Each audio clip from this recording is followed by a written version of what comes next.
Hello students, hello. Welcome to the home classes and initiative by the Director School Education Jammu. My name is Yugal Kishore, teacher, district Punch. तो students आज जो है हम लोग discuss करेंगे 11th class का जो second chapter है आप लोगों का the physical world and measurement, उसको स्टार्ट करने जा रहे हैं। तो स्टूडेंट्स इस टॉपिक में, इस चैप्टर में दो टॉपिक्स आप लोगों के आते हैं। First is physical world and second is measurement. First is physical world and second is measurement. As far as physical world is concerned, उसमें तो introduction है कि what is physics, what are the branches of physics, like that. तो सारा वो theoretical part है, उसको आप थोड़ा self study भी करें, otherwise आगे हम later on उसके ऊपर एक वीडियो जो है वो डिस्कस करेंगे। हम लोग यहाँ पे आज जो है वो डिस्कस करेंगे about the measurement. कि मेजरमेंट पार्ट को लेकर इसी के कंटिन्यूटी में चलेंगे हम लोग, ठीक है। अब बात यह है कि व्हाट इज मेजरमेंट, मेजरमेंट है क्या चीज और किस चीज की मेजरमेंट करनी है। जो भी आप मेजरमेंट करेंगे किस चीज की मेजरमेंट करनी है, ये एक बड़ा क्वेश्चन है। सो स्टूडेंट्स ध्यान रखेंगे, मेजरमेंट जब हम करते हैं तो उसी चीज की करते हैं जिन क्वांटिटीज को हम लोग कहते हैं क्या है, फिजिकल क्वांटिटीज। कौन सी quantities? Yes, physical quantities. So we can say that physical quantities are those quantities which can be measured directly or indirectly. जिनको हम मेजरमेंट कर सकते हैं, जिन क्वांटिटीज की, चाहे वो डायरेक्टली चाहे वो इनडायरेक्टली जिनकी मेजरमेंट कर सकते हैं, उनको हम लोग कहते हैं फिजिकल क्वांटिटीज। या फिर हम लोग ऐसे डिफाइन कर सकते हैं कि physical quantities are those quantities which can be used to express laws in physics. To express laws in physics. Physics के अंदर जो भी रिलेशंस आते हैं, जो भी रिलेशंस आपके आ रहे हैं, F is equal to m a is equal to m c square, तो जो भी उसके अंदर क्वांटिटी यूज हो रही है ना, वो सारी फिजिकल क्वांटिटीज है। तो स्टूडेंट्स ध्यान रखेंगे, the quantities which can be measured directly और इनडायरेक्टली और which can be used to express laws in physics are called physical quantities. समझ गए? क्योंकि इस पॉइंट पे बहुत सारे बच्चे कई बार कंफ्यूज होते हैं फिजिकल क्वांटिटीज के बेसिस पर। मान लेते हैं मैं पूछता हूं आपसे कि क्या ये मार्कर फिजिकल क्वांटिटी है? क्या ये मार्कर फिजिकल क्वांटिटी है क्या? आप में से कुछ बच्चे सोच रहे होंगे यस, कुछ सोच रहे होंगे नो। तो ध्यान रखेंगे, द आंसर इज नो। ये मार्कर फिजिकल क्वांटिटी नहीं है, बल्कि फिजिक्स में इस मार्कर में आप क्या चीज मेजर कर सकते हैं। मेजरमेंट किस चीज की करेंगे? आप इसकी लेंथ मेजर करेंगे, तो length is the physical quantity not the marker. अब इसका डायमीटर नोट करेंगे, तो diameter is the physical quantity not the marker. अब इसका एरिया फाइंड करेंगे, so area is the physical quantity not the marker. आप इसका वॉल्यूम निकालेंगे, so volume is the physical quantity not the marker. Similarly आपको मैं कोई और चीज देता हूं, ये नोटबुक देता हूं, कि क्या ये फिजिकल क्वांटिटी है? नो। तो जल्दी बोल रहे हो नो, बिकॉज अब इसका एरिया, लेंथ, डायमेंशंस जो निकालेंगे ना, वो फिजिकल, क्योंकि नोटबुक नहीं मेजर कर रहे हैं हम लोग। सो अब इसमें नेक्स्ट पॉइंट जो हमारे पास आता है, that is the types of the physical quantity. तो स्टूडेंट्स दो तरह की फिजिकल क्वांटिटीज हमारे पास है। First is fundamental quantities and second is derived quantities. Fundamental quantities वो होगी जो बेसिक क्वांटिटीज हैं, जिनको फाइंड आउट करने के लिए कोई रिलेशन नहीं चाहिए आपको, उनको आप डायरेक्टली कैलकुलेट या मेजर कर सकते हैं, which can be measure directly. और कोई भी दूसरा लॉ या दूसरी रिलेशंस आपको रिक्वायर्ड नहीं होंगे। फिजिक्स का कोई भी लॉ या रिलेशन आप यूज करके नहीं यूज करना पड़ेगा। तो वो जो बेसिक क्वांटिटीज हैं वो हमारे पास है फंडामेंटल क्वांटिटीज। हमारे पास 7 फंडामेंटल क्वांटिटीज हैं और 2 साथ में जो है वो कौन सी है, सप्लीमेंट्री जो है वो क्वांटिटीज हैं। जैसे आप स्क्रीन में देख रहे हैं, मास M L T T E L and Q, MLT TEL and Q, mass, length, time, temperature, electric current, luminous intensity and quantity of matter. ये 7 क्वांटिटीज जो है ये हम लोगों के लिए कौन सी क्वांटिटीज है हमारी, यहाँ फंडामेंटल क्वांटिटीज है। इनके साथ साथ 2 और हैं हमारे पास, that is our plane angle and solid angle. Plane angle and sun. तो 7 2 9 जो है ये बेसिक में आते हैं। Rest of the physical quantities जितनी भी हैं वो सारी जो है वो कौन सी है, डिराइव क्वांटिटीज है। So what are the drive quantities no? तो ड्राइव क्वांटिटीज वो क्वांटिटीज होगी जो फिजिकल क्वांटिटीज की हेल्प से आपने क्या कर दी, डिराइव कर दी। जिनको डिराइव करते समय, जिनको रिलेशन फाइंड करते समय किसकी हेल्प लेनी पड़ेगी, फंडामेंटल क्वांटिटीज की हेल्प लेनी पड़ेगी। Clear? Which can be defined or derived from the fundamental quantities, वो हमारी होंगी कौन सी, डिराइव क्वांटिटीज होंगी। For example now will discuss how to represent a physical quantity. एक फिजिकल क्वांटिटी को कैसे हम लोग रिप्रेजेंट करेंगे, क्योंकि जब तक एक फिजिकल क्वांटिटी को आप रिप्रेजेंट नहीं करेंगे प्रॉपर वे में तो हमें कुछ नहीं मिलेगा। फॉर एग्जाम्पल आपको घर से बोला गया मार्केट में जाओ 5 शुगर लानी है आपने शॉपकीपर को बोला 5 शुगर दो। अब मैं भी शॉपकीपर जो है 5 वर्ड यूज किया, खाली आपने नंबर यूज किया, आपने वो 5 दाने आपको निकाल के दे दे, जाओ जी घर वालों को चाय पिलाओ, सबको मोहल्ले वालों को पिलाओ। सो उस 5 के साथ कोई ना कोई जो चीज लगनी जरूरी है, और वो चीज लगेगी ना साथ में, उसको सही इंफॉर्मेटिव बनाने के लिए उस स्टैंडर्ड वैल्यू को हम लोग क्या कहेंगे, उस स्टैंडर्ड को हम क्या कहेंगे, दैट इज यूनिट। क्या कहेंगे आप लोग, 5 kg। जब आप 5 kg कहेंगे ना तो kg जो है वो यूनिट है, तो kg यूनिट है और kg मतलब एक स्टैंडर्ड है। क्लियर? तो उस स्टैंडर्ड के आपने कितने हैं आपके पास 5 kg में, इट मीन kg 1 kg कितनी बार आ रहा है, 5 बार आ रहा है। तो इसलिए किसी भी फिजिकल क्वांटिटी को रिप्रेजेंट करने के लिए साथ में यूनिट का लगना बड़ा जरूरी है, और इसी के लिए लॉर्ड केल्विन ने यह कहा था, तो when you can measure what you are speaking and express it in numbers, you know something about it, but when you can not express it in numbers, your knowledge is of no use. अब इसका meaning ये रहा कि अगर आपको किस चीज के बारे में जितनी मर्जी नॉलेज है, but if you are not in a position to express it in numbers, इसका मतलब वो नॉलेज किसी भी यूज की नहीं है। नॉलेज आपकी या वो मेजरमेंट तभी यूजफुल है जब आपको उसको आप किसी नंबर्स में क्या कर पाए, एक्चुअल वे में एक्सप्रेस कर पाए।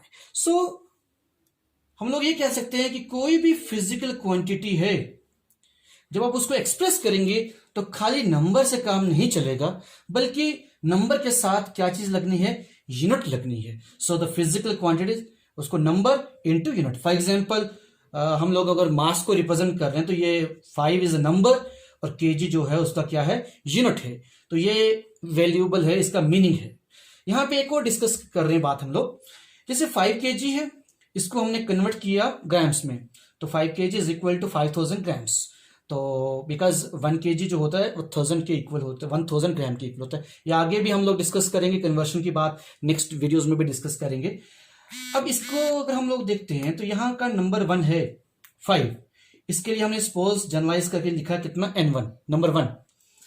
यहाँ यूनिट है kg, उसके लिए हमने लिखा यूनिट 1 है, ये इज इक्वल टू, यहाँ पे नंबर है कितना, n2, और यहाँ की यूनिट जो है वो क्या है, u2 है। इसका मीनिंग ये हुआ कि n1 u1 is equal to n2 u2, ये दोनों चीजें आपस में इक्वल थी। अब यहां से एक पॉइंट ध्यान में रखेंगे, जितनी बड़ी यूनिट होगी कन्वर्शन के दौरान, जितनी बड़ी यूनिट होगी नंबर उतना छोटा आएगा, और जितनी छोटी यूनिट होगी नंबर उसके साथ उतना क्या आएगा, बड़ा आएगा। तो ये चीज स्टूडेंट्स ध्यान रखेंगे, क्योंकि n1 u1 is equal to n2 u2 ये आगे काम आएगा। नाउ स्टूडेंट्स, डिफरेंट यूनिट्स की बात तो हो गई।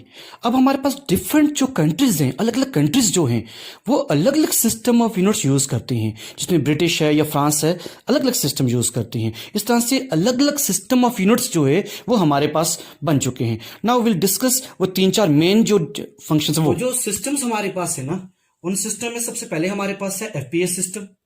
इफ एफपीएस सिस्टम में length is measured in foot, mass in pound and time in second. And the second system is CGS system. CGS means centimeter, grams और second. Means length जो है that is measured in centimeter, mass is measured in grams and time in also in second. Third is MKS system. In MKS system, length is measured in meter, mass in kg, and time in second also. Now the SI system. Actually the SI system जो है, it is in 1960 the International Bureau of Weights and Measurement introduced a new system of units and that is called as the SI system. So that कि एक international level पर uniformity जो है वो create हो पाए. तो ऐसे सिस्टम में एमकेएस सिस्टम की ही मॉडिफिकेशन थोड़ी करी गई, जिस सो दैट कि ऐसे सिस्टम में भी लेंथ मीटर में ही मेजर करते हैं हम लोग, मास केजी में ही मेजर करते हैं, एंड टाइम जो है सिमिलरली सेकंड में ही हम लोग मेजर करते हैं. I hope you are all understanding me. Now the next point is the type of units. Units की जो टाइप हैं वो कौन कौन सी हैं? तो स्टूडेंट्स दो तरह की यूनिट्स रहती हैं, फंडामेंटल यूनिट्स और डिराइव यूनिट्स. जैसे हमारे पास दो तरह की क्वांटिटीज थी. फंडामेंटल क्वांटिटीज की जो यूनिट है वो हमारी फंडामेंटल यूनिट्स है, और डिराइव क्वांटिटीज की जो यूनिट्स है वो हमारे पास डिराइव यूनिट्स है. तो पहले हम लोग देखेंगे कि फंडामेंटल क्वांटिटीज की यूनिट्स कौन कौन सी हैं. जो 7+2 में क्वांटिटीज देखी थी उनकी यूनिट्स कौन कौन सी हैं, और सेकेंडली विल डिस्कस कि हमारे जो ड्राइव यूनिट्स हैं उसको आप पर्टिकुलरली कैसे जो है वो ड्राइव करते हैं. तो यस, फंडामेंटल यूनिट्स जो है उसमें एसआई सिस्टम में जो हम लोग बात कर रहे थे, तो ये देखें स्क्रीन पे आपके साथ 7 तो हमारे पास सीधी पहले जो है फंडामेंटल यूनिट्स आ गई हैं, फंडामेंटल क्वांटिटीज़ हैं, और उनके आगे उनकी यूनिट्स जो है, फॉर एग्जांपल जैसे लेंथ है फर्स्ट सबसे नंबर 1 पर, तो उसकी यूनिट जो है एसआई सिस्टम में आपके पास आ रही है मीटर. उसके बाद मास है तो उसकी जो यूनिट है एसआई सिस्टम में that is KG, kilogram. Third is time. Time का यूनिट जो रहता है सिस्टम में सेकेंड. देन इलेक्ट्रिक करंट, उसका यूनिट रहता है एम्पेयर. देन टेम्परेचर, उसका यूनिट रहता है केल्विन. और amount of the substance that is quantity of matter जो है that is in measure in mould. And luminous intensity that is measure in candela. इन सात के साथ साथ दो हमारी सप्लीमेंट्री यूनिट्स हैं जो भी पीछे भी हमने बात करी है जिनकी, वो है हमारे प्लेन एंगल और सॉलिड एंगल. तो प्लेन एंगल की जो एसआई सिस्टम में यूनिट रहती है that is radian, and solid angle की जो है फ्रेंड्स तो वो है हमारी स्टेरेडियन. स्टेरेडियन जिसको हम लोग SR से रिप्रेजेंट करते हैं. हम लोग डिस्कस करते हैं ड्राइव यूनिट्स कि किस तरह ड्राइव यूनिट्स को आप डिराइव कर सकते हैं, यूनिट्स को कैसे ड्राइव कर सकते हैं. तो यहाँ कुछ एग्जांपल्स हम लोग ले रहे हैं. फर्स्ट एग्जांपल हम ले रहे हैं स्पीड. स्पीड जो है डिराइव्ड क्वांटिटी है, और स्पीड होती है distance divided by time. Distance का यूनिट रहता है मीटर और टाइम का यूनिट रहता है सेकंड, क्योंकि ये डिस्टेंस और टाइम दोनों फंडामेंटल यूनिट्स हैं, फंडामेंटल क्वांटिटीज हैं, और उनकी जो है फंडामेंटल हमारे पास यूनिट्स आ गई. तो ये बन गया मीटर पर सेकंड या मीटर सेकंड इनवर्स लिख सकते हैं. तो स्पीड की यूनिट क्या बन गई? मीटर पर सेकंड आ गई. सेकेंड वॉल्यूम ले रहा हूं मैं, छोटा सा वॉल्यूम है length multiply by breadth multiply by height, that is equal to length जो है फंडामेंटल क्वांटिटी है, इसकी यूनिट है मीटर. ब्रेथ भी चूंकि फंडामेंटल है मीटर. हाइट जो है चूंकि वो भी एक किस्म का डिस्टेंस ही है तो मीटर. तो मीटर मीटर मीटर, तो ये बना हमारे पास मीटर क्यूब. तो वॉल्यूम का यूनिट बन गया metre cube. Similarly density, density रहता है डेफिनेशन के हिसाब से मास पर यूनिट वॉल्यूम. मास का यूनिट रहता है केजी और वॉल्यूम का यूनिट रहता है मीटर क्यूब. तो इसका यूनिट बन गया केजी पर मीटर क्यूब या KG metre -3. Now specific gravity. अब स्पेसिफिक ग्रेविटी क्या रहती है? Density of the body divided by density of water at 4 degree Celsius. अब यहां देखना ध्यान से, ऊपर भी डेंसिटी है नीचे भी डेंसिटी है. सो डेंसिटी का ऊपर यूनिट रहा KG metre -3 divide by KG per metre cube. अब ये दोनों यूनिट्स क्या हो जाएंगे? कैंसिल आउट हो जाएंगे और हमारे पास बचेगा 1 नंबर है आपका एक. सिंपली इसका मीनिंग स्पेसिफिक ग्रेविटी का हैव नो यूनिट, कोई भी यूनिट नहीं है.